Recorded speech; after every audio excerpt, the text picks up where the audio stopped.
and welcome to Anne-Marie's Workshop. My name is Anne-Marie, and I love to make things with joy. If you like to make things with joy and you love little girls, you're in the right place. All right, excuse me in my shape of water outfit. I swim in the mornings. So this is also my best sewing time. But this video is about what's in this box for Dress a Girl, a worthy organization that dresses girls in need around the world. All right, so this is a Dress a Girl month. It is September, and under the, I don't want to say, Her Magic Marisol curves, I have really gotten into contributing every year. I think I'll show you my first year, and then maybe this is my second year. Well, what had happened with my second year is I contracted dengue fever. So I had made a lot of dresses, but honestly, it's a blur. I don't remember how many I sent off. I'm gonna check my feed, but it's nowhere near what I thought I would be able to make. But I spent a lot of that month in bed, and so dengue fever was no joke. So I am curious to look inside my box to see what I had cut out and what my plans were. I know I did a sew reversible video, which was very, very popular, and I'm going to see what's in this box from last year.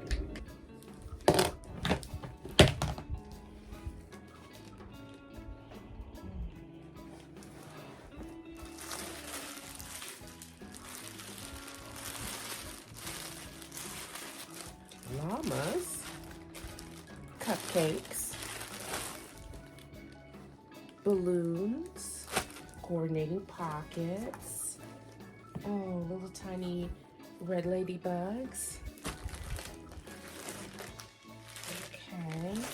Oh, and I got these great bags at Ping's to put each dress in, like these little backpacks. Let's see. Looks like I have quite a bit. Oh, I was very ambitious last year. I thought I was going to make 1, 2, 3, 4, 5, 6, 7, 8, 9, 10, 11, 12, 13. I thought I was going to make 13, and I mailed away, I think, half of them. All right, oh, here's my little Dress a Girl Bible. These are the patterns. I know in my notions tray over there, I have tons of labels to go in the neck, and the rules, different dresses I've made, dresses I want to make. Oh my goodness. Okay, I was going to make a lot of these gathered dresses. Let me take the pattern out. I think this will be my main focus this year. I was going to make a lot of these. Didn't get around to it. Got bit by that darn mosquito, but it looks like there's quite a bit of dresses in here that I already cut out. So yeah, I think this is going to be my main focus. Already cut out and ready to go. So I think I'm gonna make my goal to at least fill all of these bags and send them on their way. Okay, we'll see if we can do that. If not, it's okay. Next year will be fine. Now, my day starts at this time because I like to go swimming with my crew early in the morning, and I get this time period where nobody is calling my name or needing anything from me, and I can get in about 1.5 to 2 hours of sewing, which is plenty of time to little by little start working on some Dress a Girl dresses. Now, one of my favorite patterns is the actual Dress a Girl dress pattern from the organization. I like it for its simplicity. I like it for its pockets and its ability to do embellishment. And I like that it fits on maybe 1 yard of fabric if it's wide, and I love being able to create this shape that I know it's everything that the Dress a Girl organization wants. Now, first things first, I start working on Dress a Girl, the Dress a Girl project, the day after this project is over, in little ways. First of all, there's usually 2 or 3 patterns that I have fallen in love with that somebody has produced or somebody has linked in the previous year's campaign. And this year for me, I love the one by Tea and Tulip. And I also love another one by Thoughtful Creativity. So those are the kind of dresses I'm going to be looking in my scraps and my small pieces of material that fit the guidelines. Speaking of guidelines, let's hear from Mari right now. I'm Mari from Mari Sews, and I'm the founder of Project Dress a Girl, the month-long event where we all sew dresses for girls living in extreme poverty. All of the dresses that we're making need to be able to slip over a little girl's head without any kind of fasteners, all except fabric ties and elastic. You can use those too. Now you can sew any size, up to a size 12, but please make sure that your fabrics are all natural fabrics. They can be a blend, so if you've got a blend that is mostly natural, that's okay. But do make sure that your fabrics are not sheer. And if you by chance happen to have a sheer fabric, go ahead and line that. And while we're talking about fabrics, let's avoid any of those cartoon character themes like Disney characters and the like. No words on your fabric, because we don't know where these dresses are gonna go and what language they speak. No country specifics like flags or holiday themes. And please, no pillowcases. Don't waste your precious sewing time making a dress out of a pillowcase that won't get donated. No one wants that to happen. Do include at least one pocket on your dress. The more the merrier. They're the perfect place to place your Project Dress a Girl label or your Dress a Girl Around the World label. My favorite place is to put it right on the little shoulder right there. You can get these labels right here, the Project Dress a Girl labels, over on my website. The sales from these labels do help with the event cost. Anything that is left over ends up getting donated to Dress a Girl Around the World. But of course, you can also use this label that you can get from Dress a Girl Around the World. And this year, I'm really hoping that we can hit that 7,000 mark so that way we can help 7,000 little girls. We keep track of all of the dresses that are getting donated, which means that you, my friend, you need to let me know how many dresses you've made for a donation. And you can do that one of 2 ways. You can either post your picture on Instagram using the hashtag Project Dress a Girl 2024 and tag me at Mari Sews 4 Curves. If you're not on Instagram, no worries. Just send me an email to projectdressagirl@gmail.com and my team will be happy to record your final numbers. Now, if you're wondering, well, Mari, how do I actually collect these dresses? I've got you covered. You can either find a local ambassador who has opted in to receiving dresses from this event. And if you don't have a nearby ambassador, feel free to ship me your dress. If you have any questions or want any details, go and check out the kickoff video over at Mari Sews. You can also send an email to me at projectdressagirl@gmail.com. And by the way, in case you haven't done it yet, make sure that you subscribe to this video right down there. Check out those little buttons down there. Subscribe, hit that bell, and turn on all of your notifications because you don't want to miss any of the amazing videos that this amazing YouTube creator is making for you. I mean, you really don't want to miss another dress, do you? So go and hit that subscribe button. Bye.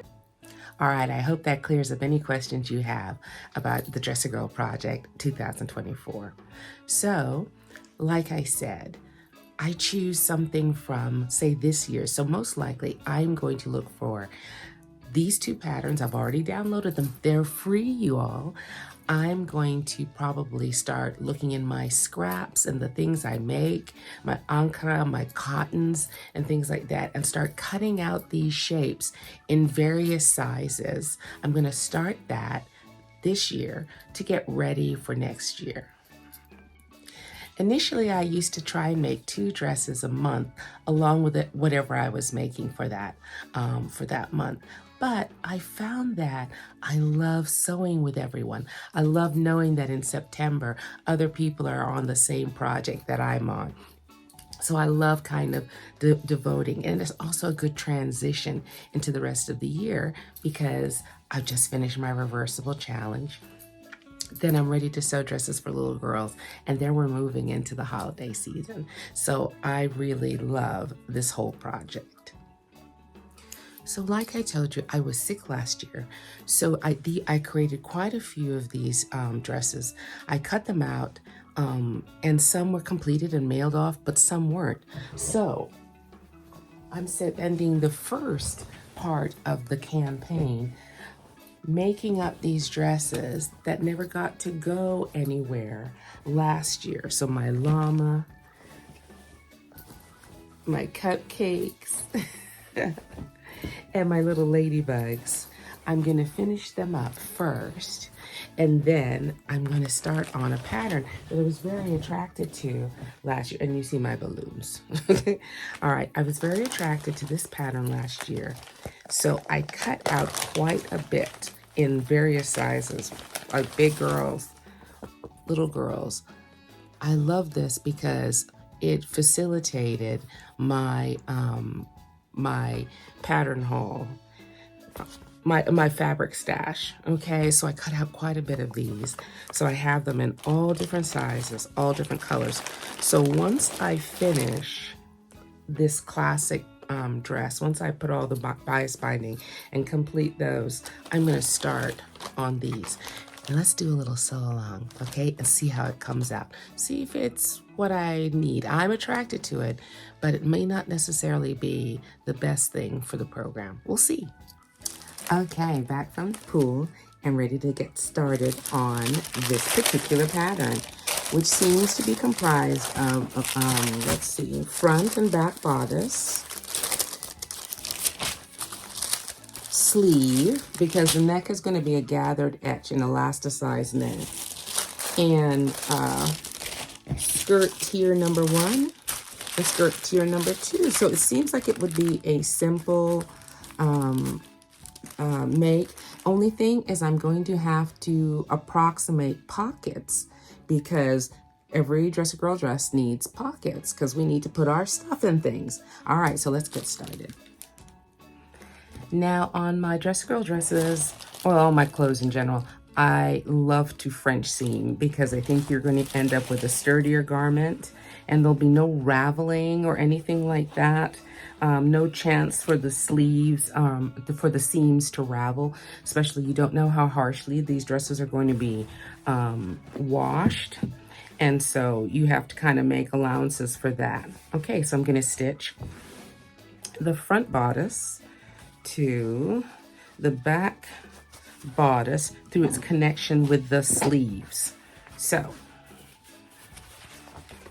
sleeve 1, I'm going to attach to sleeve 2. If you're not familiar with French seaming and want a quick tutorial on how to do it, I will put a link below in the description box. I think I've done French seams, but I also think Marcy Harrell has done it, and she does a really cute job, so you can see how it works. So I'm going to stitch the front to the sleeve at the armhole sleeve. Alrighty. So I have stitched the sleeve to the back at the armhole, and then I'm going to go and trim very close before I turn it inside out, and I'm going to stitch again like here, and it's going to create a French seam. So all of the sleeve edges, all of the seam edges are encased inside of this seam. So it'll be easier for this dress to stay sturdy and stay ready for this little girl, so that she doesn't have to struggle with trying to repair holes and things in the seams. Okay, so we have stitched the sleeve to the front and the back, and I've used French seams. And now along the edge of the neckline, we're going to fold over and create a casing that we can run our elastic through. Okay, so you can see this is a very simple dress.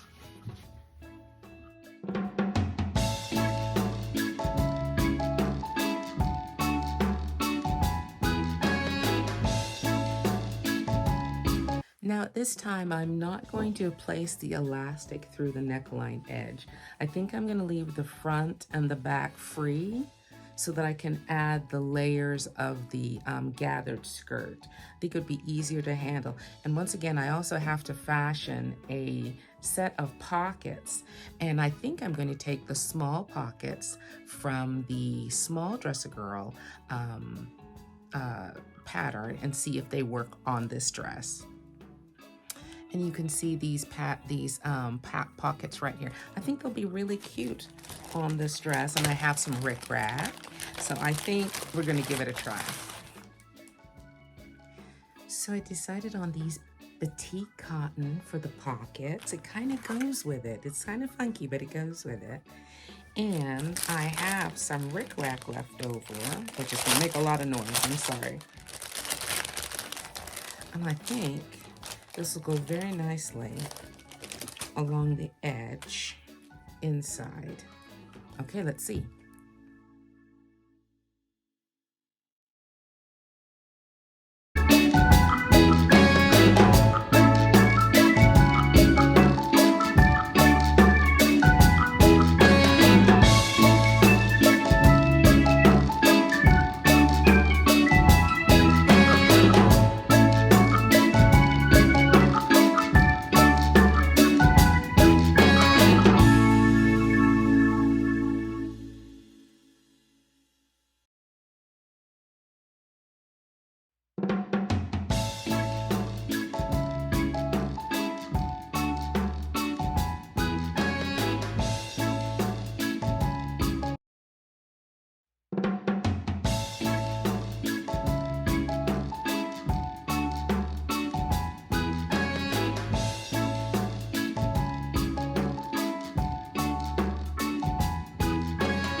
Don't forget to put your label on one of the pockets. So I'm going to be guesstimating where the pocket placement should be. This is the front half of the top tier. So I'm going to put the pocket in the middle against this edge, because this edge is going to be straight. This is going to be gathered. So, and the bodice is going to be up there. So I think this is about right. So I'm going to add a pocket here and the same on the other side. I'm just going to hope this is the right spacing. Okay, so I'm going to add the bottom tier with a hem at the bottom, and then I'm going to attach it to the front of the dress along gathers right here. So I gathered along the edge, and it's attached to the front bodice. Now to stitch, and I'm stitching French seams. Okay, so I'm going to trim away all these threads and very close to the stitching, and then I'm going to stitch it again and enclose all of those seam endings inside of a stitch. So the stitching is all contained within this seam right here. And so it makes the dress last longer for our little girls. Now it's time to add the final tier. I'm going to stitch the hem on the bottom first before I gather and attach it to the top.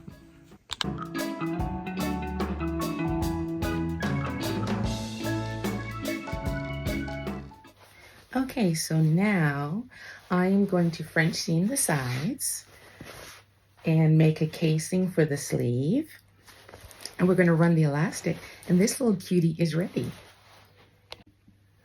Okay, so she is finished, and what I'm most proud of is that she is as clean on the inside as she will be on the outside.